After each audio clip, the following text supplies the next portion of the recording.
Hi guys, कैसे हैं? उम्मीद है कि स्वस्थ होंगे, मस्त होंगे, ज़बरदस्त होंगे।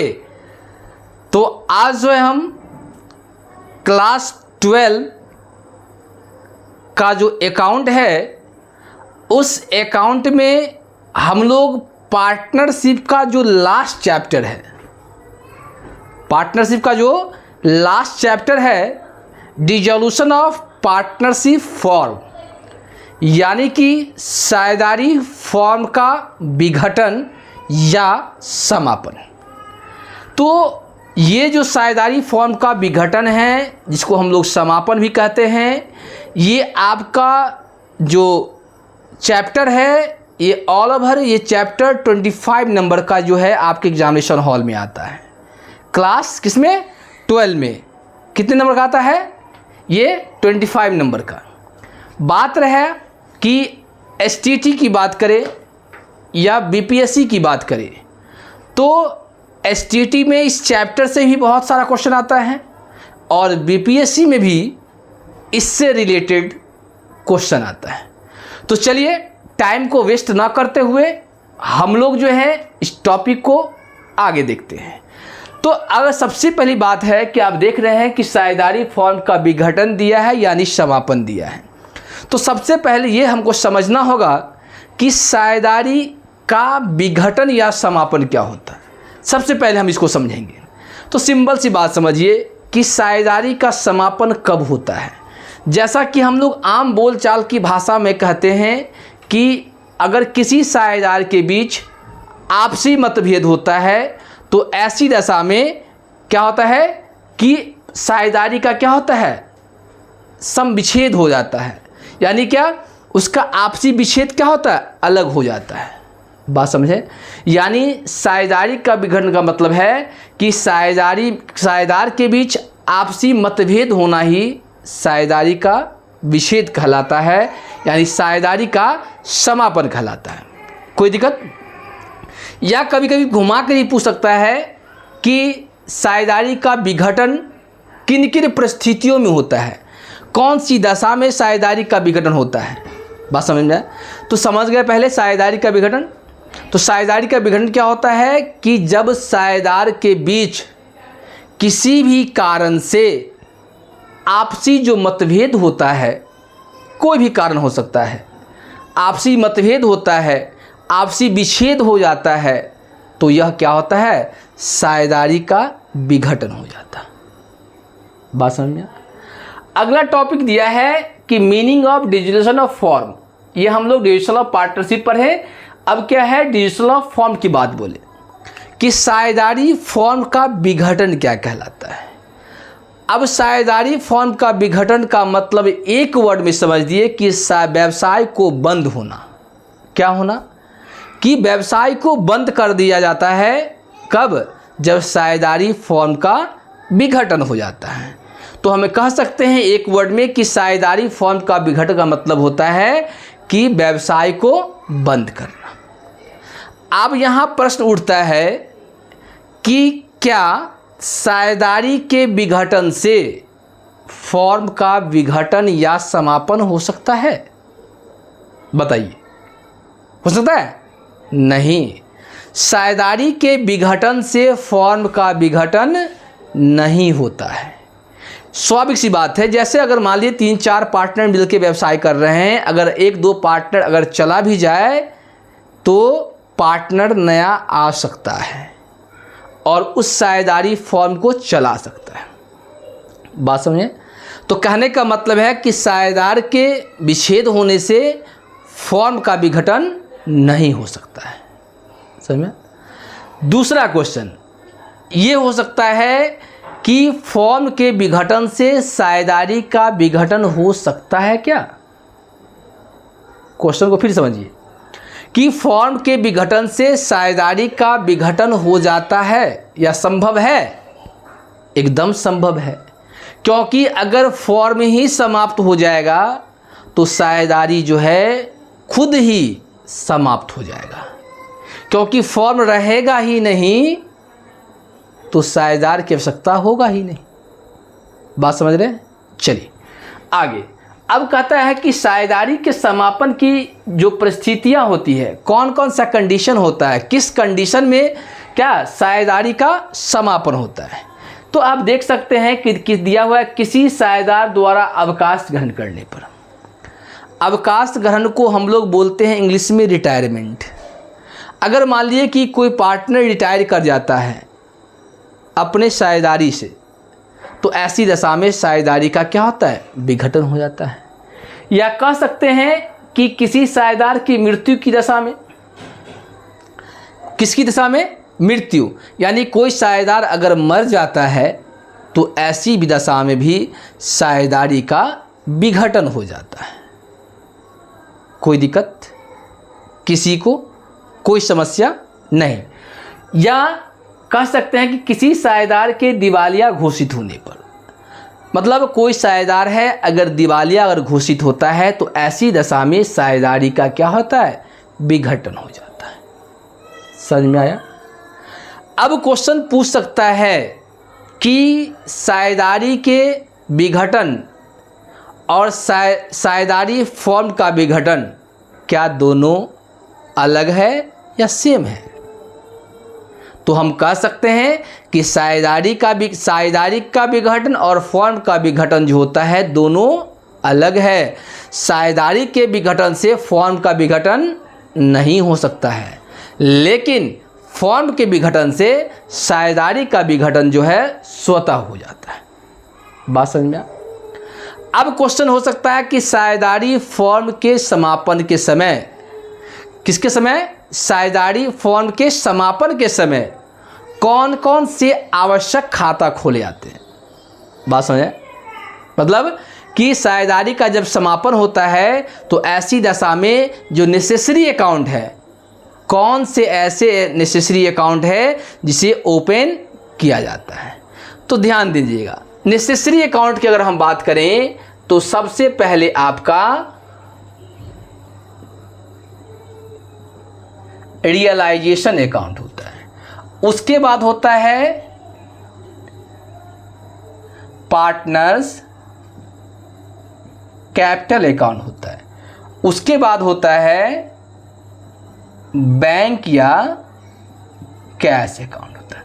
लेकिन ध्यान दीजिए, कभी कभी जो है लोन अकाउंट भी होता है, जब इफ रिक्वायरमेंट की दशा में, जब अगर आपको वहाँ पर आवश्यकता है, रिक्वायरमेंट है, तब हम लोग पार्टनर्स लोन अकाउंट खोलते हैं, अदरवाइज हम लोग पार्टनर्स लोन अकाउंट नहीं खोलते हैं। यहाँ तक समझ में आया। किसी को दिक्कत है, किसी को कोई समस्या है तो बताइए। एक बार इसको देख लीजिए, फिर हम लोग जो है इससे रिलेटेड जो है आगे की बात करेंगे। यहाँ तक कोई दिक्कत है नहीं ना। अब देखिए, अब जो बात आता है कि अगर सवाल बनाने की बात हो तो हम लोग क्या करेंगे। तो ध्यान देंगे कि जब सवाल बनाने की बात होगा तो ऐसी दशा में आपका जो सवाल दिया होगा वो किस में होगा, बैलेंस शीट में होगा या विदाउट बैलेंस शीट का भी सवाल दिया होगा। तो सबसे पहले हम लोग ध्यान देंगे कि सबसे पहले जितना एसेट्स होता है उस सारे एसेट्स को हम लोग कहाँ करते हैं, ट्रांसफ़र करते हैं। कहाँ ट्रांसफ़र करते हैं, रियलाइजेशन अकाउंट में ट्रांसफ़र करते हैं। कहाँ ट्रांसफ़र करते हैं, रियलाइजेशन अकाउंट में। तो पहला जो एंट्री होता है वो एंट्री होता है कि अगर मान लीजिए किसी भी एसेट्स को अगर हम लोग ट्रांसफ़र करेंगे कहाँ, रियलाइजेशन अकाउंट में, तो एंट्री होता है realisation account debit to all assets account. Narration हम लोग लिख सकते हैं being all assets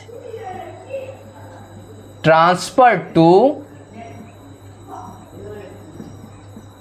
realisation account. समझ में आया, कोई दिक्कत कि हम लोग क्या करते हैं, सारे एसेट्स को ट्रांसफ़र कर देते हैं।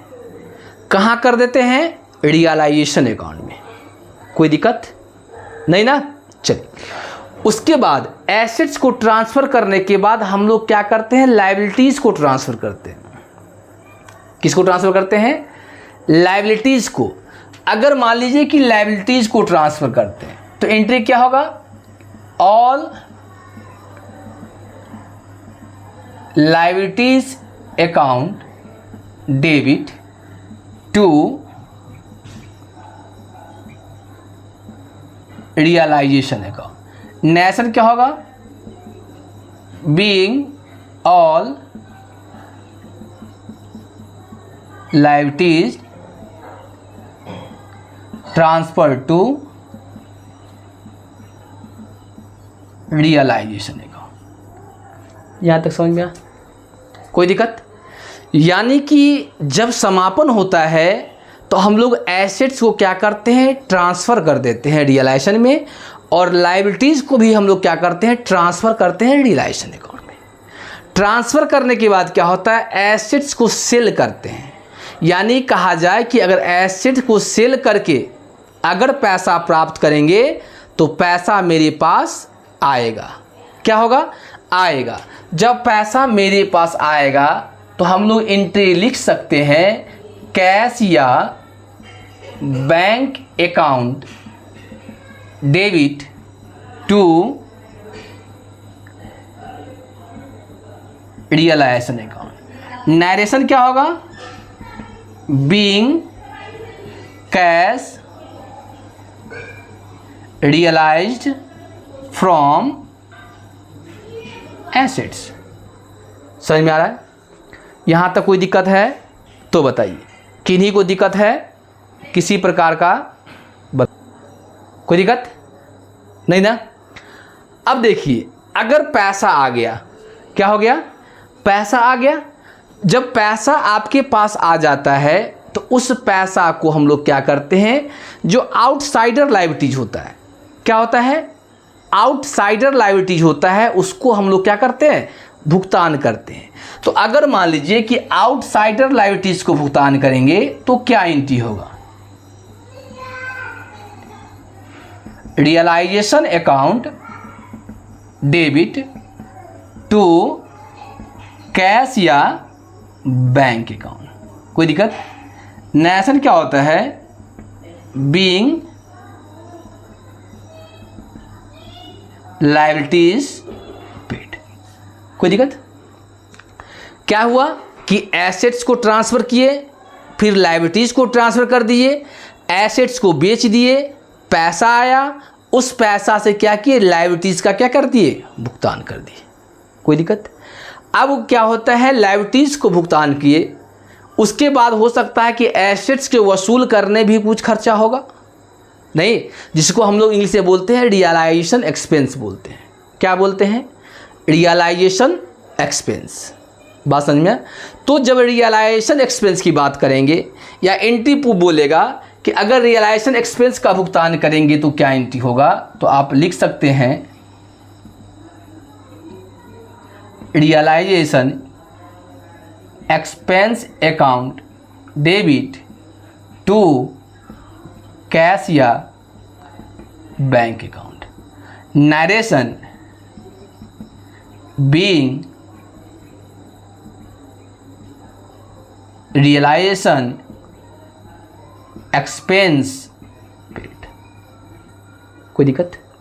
यानी जब हम लोग रियलाइजेशन एक्सपेंस का अगर भुगतान करेंगे तो क्या एंट्री होगा, तो हम लोग लिख सकते हैं realisation expense account debit to cash या बैंक अकाउंट। अगर सपोज डेट मान लीजिए कि अगर रियलाइजेशन एक्सपेंस का भुगतान किसी पार्टनर्स के द्वारा किया जा रहा है, किसके द्वारा, पार्टनर्स के द्वारा, तब क्या एंट्री होगा। अगर मान लीजिए किसी रियलाइजेशन एक्सपेंस का भुगतान कोई पार्टनर करेगा तो क्या एंट्री होगा, तो रियलाइजेशन एक्सपेंस अकाउंट डेबिट क्या होगा, expense account debit to partners capital account. Narration क्या होगा, being realisation expense paid by partners. समझ में आ रहा है यहाँ तक? यहाँ तक समझ में आ रहा है तो बताइए, नहीं तो इसके आगे हम लोग फिर बताएंगे। एक बार देख लीजिए, नहीं तो हम लोग आगे बढ़ेंगे। देख लीजिए एक बार।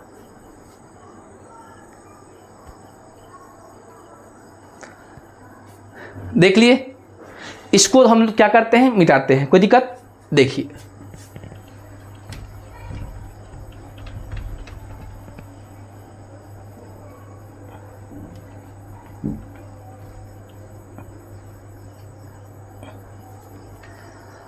चलिए अब ध्यान दीजिए। अब मान लीजिए कि रिलेशन एक्सपेंस पार्टनर के भी द्वारा कर दिया। अब बात होता है कि अगर मान लीजिए कि कोई भी पार्टनर किसी एसेट्स को टेक ओवर करता है, यानी एसेट्स को लेता है, तब क्या एंट्री होगा? तो ध्यान दीजिए कि एसेट्स जो होता है वो डेबिट बैलेंस होता है। अगर कोई पार्टनर एसेट्स को ही लेता है तो पार्टनर्स कैपिटल को डेबिट करेंगे और रियलाइजेशन को क्रेडिट करेंगे। बात समझ में आ रहा है क्या? कि अगर मान लीजिए कि कोई भी पार्टनर किसी एसेट्स को टेक ओवर करता है, लेता है, तो क्या एंट्री होता है? तो हम लोग एंट्री यहां लिख सकते हैं कि partners capital account debit to realisation account. Narration लिख सकते हैं being assets take over by partners. कोई दिक्कत नहीं ना? यानी पार्टनर एसेट्स को क्या कर रहा है? टेक ओवर कर रहा है। अगर मान लीजिए कि अगर कोई पार्टनर किसी भी लायबिलिटीज़ को अगर लेता है तो लायबिलिटीज़ मेरा कौन बैलेंस होता है? लायबिलिटीज़ मेरा क्रेडिट बैलेंस होता है। अगर कोई पार्टनर अगर लेगा तो ऐसी दशा में क्या करते हैं हम लोग? पार्टनर्स को क्रेडिट करेंगे और रियलाइजेशन को डेबिट करेंगे। क्या करेंगे हम लोग? ऐसी दशा में realisation account debit to partners capital account. Narration क्या होगा? Being liabilities take over by partners. कोई दिक्कत? कि अगर मान लीजिए कि कोई किसी भी लायबिलिटीज़ को कोई पार्टनर अगर लेता है तो ऐसी दशा में लायबिलिटीज़ मेरा क्या होता है? क्रेडिट बैलेंस होता है। इसीलिए हम लोग पार्टनर्स को क्या करते हैं? क्रेडिट करते हैं। क्या करते हैं? पार्टनर्स को क्रेडिट करते हैं और रियलाइजेशन को डेबिट करते हैं। यहाँ तक कोई दिक्कत है तो बताइए। कोई समस्या नहीं। जब एंट्री हम लोग पास करेंगे तो हम लोग बनाएंगे रियलाइजेशन अकाउंट। क्या बनाएंगे? रियलाइजेशन अकाउंट बनाएंगे। और जब रियलाइजेशन अकाउंट बनाने से या तो प्रॉफिट होगा नहीं तो लॉस होगा। क्या होगा? रियलाइजेशन अकाउंट बनाने से या तो प्रॉफिट होगा नहीं तो लॉस होगा। अब उस लॉस या प्रॉफिट को हम लोग क्या करेंगे? कुछ तो करेंगे। तो ऐसी दशा में हम लोग रियलाइजेशन प्रॉफिट और लॉस को पार्टनर्स के बीच, कौन पार्टनर? ओल्ड पार्टनर के बीच ओल्ड रेशियो में हम लोग क्या करेंगे? डिस्ट्रीब्यूट करेंगे। तो अगर मान लीजिए कि रियलाइजेशन प्रॉफिट होगा तो क्या एंट्री होगा? तो अगर रियलाइजेशन प्रॉफिट होगा तो हम लोग लिख सकते हैं realisation account debit to partners capital account. Narration लिख सकते हैं being realisation profit distributed in partners capital account. कोई दिक्कत? कोई दिक्कत है? नहीं ना। अगर मान लीजिए कि यहीं पे अगर क्या हो कि पार्टनर्स में लॉस हो जाए, यानी रियलाइजेशन लॉस की बात बताए, तो ऐसी दशा में क्या करेंगे? स्वाभाविक सी बात है, अगर प्रॉफिट हुआ तो पार्टनर्स कैपिटल बढ़ेगा, लेकिन लॉस होगा तो पार्टनर्स कैपिटल में क्या होगा? कमी आएगा।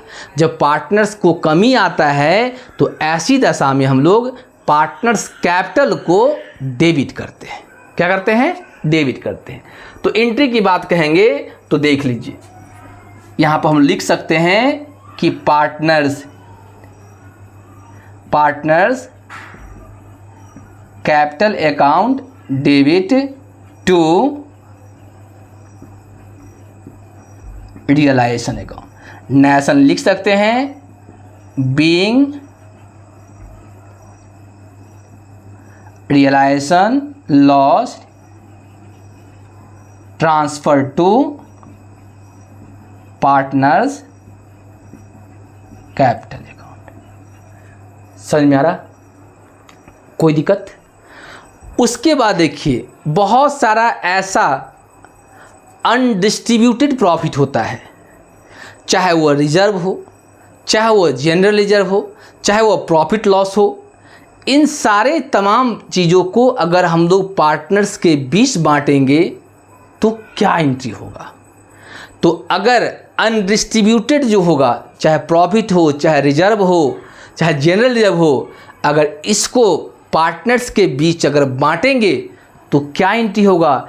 इन सारे आइटम को डेबिट करेंगे और पार्टनर्स कैपिटल को क्रिएट करेंगे।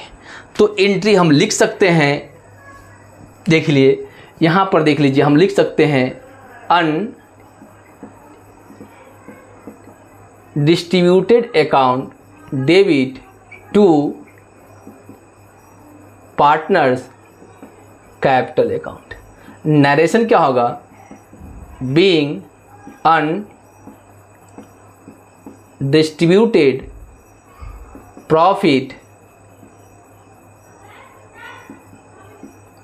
Distributed in partners capital account. बात समझ में आ रहा है? अब यहाँ पे बात हो रहा है कि अनडिस्ट्रीब्यूट, सर किसका बात कर रहे हैं? अनडिस्ट्रीब्यूटेड जिसे हम जस्ट बोले, रिजर्व हो, जनरल रिजर्व हो, प्रॉफिट लॉस का क्रेडिट बैलेंस हो, चाहे वो डेबिट बैलेंस हो, बहुत सारा ऐसा आइटम होगा जिसको हम लोग बांटे नहीं हैं। एक बार इसको देख लीजिए, फिर हम आगे बताते हैं। इस बारे को देख लीजिए, इसको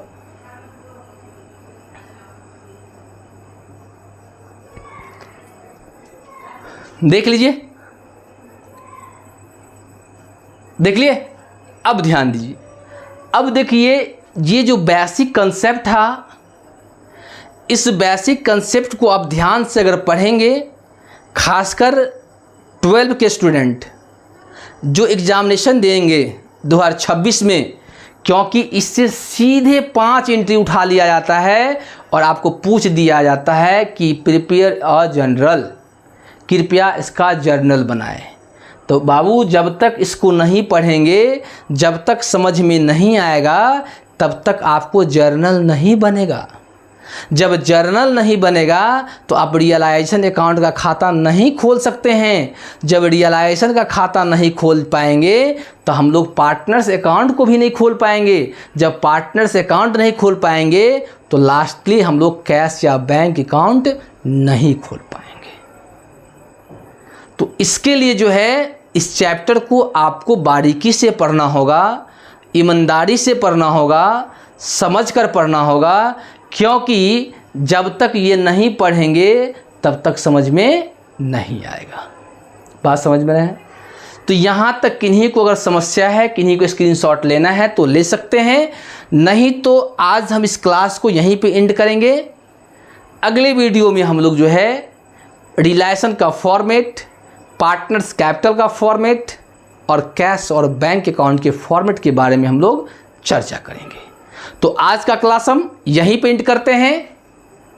तो हाँ बोल, नहीं, ऐसा कोई बात नहीं है कि रटने वाला कोई बात नहीं है। यहाँ पे रटने से आपको कब तक रटेंगे? आप रटना नहीं है इसको, आप इसको क्या करेंगे? समझिए। अब जैसे मान लीजिए हम पहला एंट्री लिखाए थे कहीं पे कि realisation account debit to all assets account, यहाँ पे हम क्या किए, हम यहाँ पे किए कि ऑल एसेट्स को ट्रांसफ़र कर रहे हैं रियलाइजेशन अकाउंट में। जैसे आप जहाँ बैठे हुए अभी, अगर वहाँ से आपको ट्रांसफ़र कर देगा तो वहाँ अपना सीट छोड़िएगा कि नहीं छोड़िएगा, बोलिए छोड़ेंगे ना। तो स्वाभाविक बात कि आप जहाँ बैठे हैं आपको वहाँ से ट्रांसफ़र कर दिया तो वहाँ से आपको सीट छोड़ना होगा। तो एसेट्स मेरा जानते हैं हम लोग कि एसेट्स मेरा डेबिट बैलेंस होता है, और उसको अगर ट्रांसफ़र कर देंगे तो ऑटोमेटिक है कि एसेट्स डेबिट को छोड़कर कहाँ चलाएगा, क्रेडिट में चलाया, और एक रियलाइजेशन होगा ही होगा। ठीक उसी प्रकार लायबिलिटीज़ मेरा क्रेडिट बैलेंस होता है, अगर उसको हम लोग ट्रांसफ़र कर देते हैं तो ऐसी दशा में वह लायबिलिटीज़ अपना जगह छोड़ देता है और कहाँ चला जाएगा, वह डेबिट में चला जाता है। तो रियलाइजेशन वो क्या करते हैं, क्रेडिट करते हैं। समझ में होगा। तो अगर आपको लग रहा है कि इस वीडियो से आपको बेनिफिट है, कुछ समझ में आ रहा है, तो आप जो है इस वीडियो को लाइक करें, सब्सक्राइब करें और एक दूसरे के साथ आप शेयर करें, ताकि जो बच्चा, जो भी स्टूडेंट, जो भी दोस्त इससे अवगत नहीं है या इसको ठीक से नहीं पढ़ पाए हैं, वो भी इससे के वीडियो के माध्यम से क्या कर लेंगे, पढ़ लेंगे। तो आज का क्लास हम यहीं पे एंड करते हैं। जय हिंद, जय भारत।